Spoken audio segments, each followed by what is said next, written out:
আমার channel tasty টুস্টিতে আপনাদের সবাইকে স্বাগত জানাই। আজকে আমি বানাবো একটা ইলিশ মাছের সিম্পল রেসিপি। তার জন্য আমি ইলিশ মাছ নিয়েছি। এখন তার মধ্যে একটু হলুদ আর নুন দিয়ে মেখে রাখবো।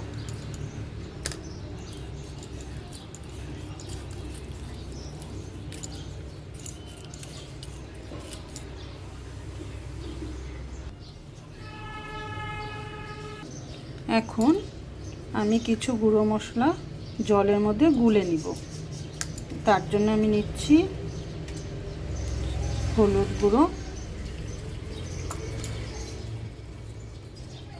লবণ,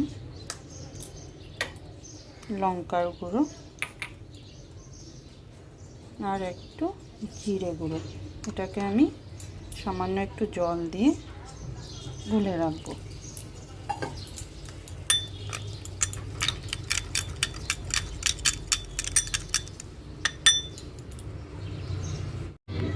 এখন আমি একটু সর্ষে পোস্ত বেটে নিব।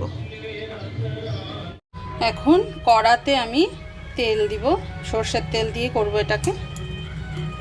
তেলটা গরম হলে এটার মধ্যে আমি ফোড়নে দিব কাঁচা লঙ্কা আর কালো জিরা। তেল গরম হয়ে গেছে, এখন আমি কালো জিরা আর কাঁচা লঙ্কা ফোড়ন দিয়ে দিলাম। এখন গুলে রাখা শুকনো মশলাগুলো আমি দিয়ে দিলাম।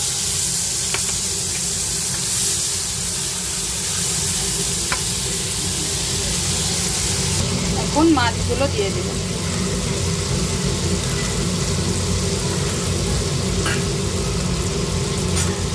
মাছগুলোকে আমি এই তেলের মধ্যে হালকা ফ্রাই করে নিব।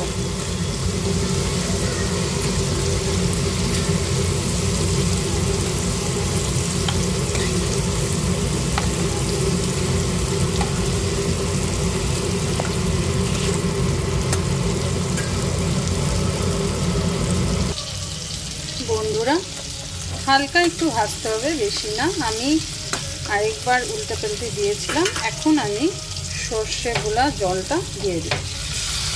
সর্ষে আর পোস্ত দুটোই আছে।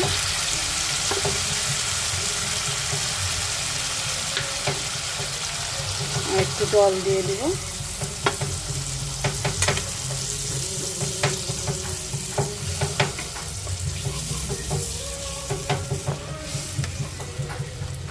এটাকে হালকাভাবে নাড়তে হবে যাতে মাছগুলো ভেঙে না যায়।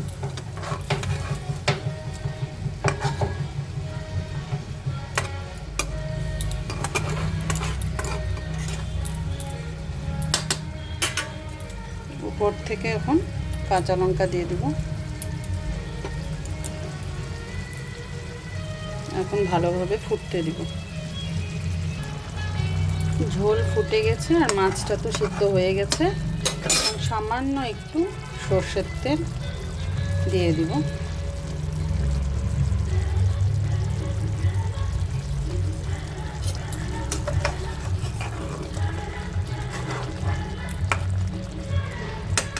রান্না কমপ্লিট, এখন সার্ভ করলেই হলো।